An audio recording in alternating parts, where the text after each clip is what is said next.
Jangan lupa like, komen, dan subscribe. Serta aktifkan lonceng notifikasi.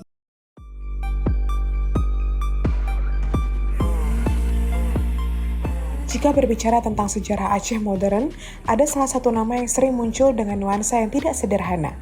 Ya, namanya Ibrahim Hasan. Ia bukan tokoh yang lahir dari kemewahan, bukan pula yang lahir dari keluarga elit. Ibrahim Hasan lahir di salah satu desa kecil bernama Lampoh Weng di Pidi pada 16 Maret 1935. Ayahnya hanya bersekolah sampai kelas 3 SD, ibunya bahkan tak bisa membaca. Tapi justru dari situlah semuanya bermula. Di rumahnya ada dua dorongan kuat, agama dan pendidikan. Sebagai cucu keluarga pesantren, ia ditanamkan nilai-nilai keislaman. Tapi sang ayah punya mimpi lain, anaknya harus sekolah setinggi mungkin. Dan Ibrahim kecil menjawab itu. Perjalanan hidup membawanya ke Fakultas Ekonomi Universitas Indonesia. Di sana, ia tak hanya belajar, tapi ia dipercaya menjadi asisten ekonom ternama, Muhammad Sadli. Tentu, satu pengalaman yang membentuk cara berpikirnya, rasional, terukur, dan berbasis data. Setelah meraih gelar MBA dari Amerika Serikat, ia tidak memilih tinggal di luar negeri, tapi pulang ke Aceh. Di Universitas Syah Kuala, ia ikut membangunnya dari nol. Karirnya naik perlahan dari sekretaris fakultas hingga dekan dan akhirnya menjadi rektor pada tahun 1974. Bersamaan dengan itu, ia juga memimpin Bapeda Aceh. Ibrahim Hasan bukan hanya seorang akademisi, tapi juga teknokrat. Lalu pada tahun 1986 menjadi titik balik. Ibrahim Hasan terpilih sebagai gubernur Aceh dan uniknya ia adalah satu-satunya calon yang disetujui secara bulat oleh DPRD. Sebuah peristiwa langkah dalam politik. Pelantikannya dilakukan oleh Sudarmono menggantikan Hadi Taib. Namun sejak awal ia sadar ini bukan jabatan yang ringan. Ia pernah berkata, lapangan Aceh itu berat. Menurutnya, orang Aceh seperti gunung es yang terlihat hanya sedikit, sisanya sembunyi dalam perasaan dan pengalaman sejarah panjang. Ia melihat Aceh tertinggal 2 hingga 3 generasi terutama dalam pendidikan.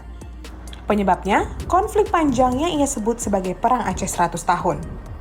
Karena hal tersebut, ia tidak sekedar memimpin namun coba membenahi. Ketika itu ada satu istilah yang sangat diingat adalah Aceh Selatan, Aceh Ketelatan, Aceh Barat yaitu Aceh Melarat. Makanya, salah satu langkah nyatanya terlihat di wilayah Barat Selatan. Saat itu banyak masyarakat masih bergantung pada rakit untuk menyeberang sungai. Di bawah kepemimpinannya mulai dibangun jembatan-jembatan permanen. Perlahan rakit-rakit itu ditinggalkan.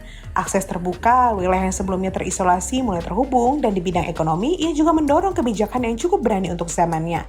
Dana tanggung jawab sosial dari industri besar seperti Arun tidak hanya terpusat, tetapi dibagi ke kabupaten dan kota yang ada di Aceh.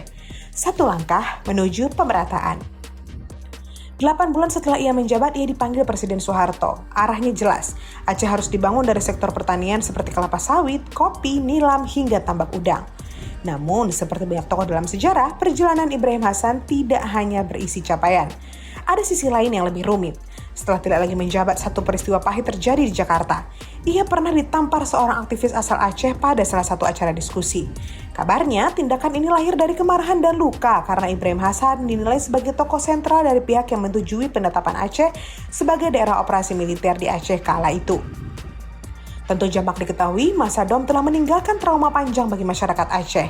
Dan dalam sejarah, tidak semua keputusan bisa dipisahkan dari konsekuensinya. Itulah kompleksitas seorang Ibrahim Hasan. Setelah masa jabatannya sebagai gubernur berakhir, ia kembali ke Jakarta dan dipercaya menjadi Menteri Negara Urusan Pangan dan Kepala Bulog menggantikan Bustanil Arifin. Tapi di balik semua jabatan itu, ia tetap seorang guru. Dalam keluarganya, ia tidak pernah memaksa anak-anaknya. Ia hanya memberi pilihan, menjadi pemimpin kecil, pelayan besar, atau bagian dari kelompok yang tak jelas arah. Sederhana, tapi dalam. Ibrahim Hasan wafat pada usia 71 tahun dan dimakamkan di Makam Pahlawan Kalibata, Jakarta. Dari Lampoh Weng ke Jakarta, dari ruang kuliah ke kursi kekuasaan. Hidupnya adalah cerita tentang kerja keras, ilmu, dan pilihan-pilihan besar. Dan seperti banyak tokoh lain, warisannya bukan hanya tentang apa yang ia bangun, tapi juga tentang bagaimana ia dikenang.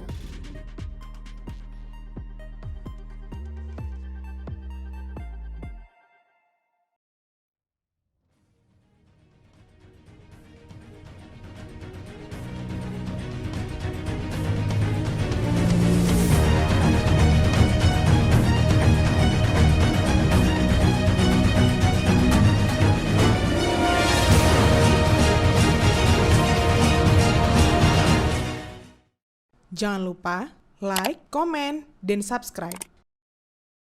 Serta aktifkan lonceng notifikasi.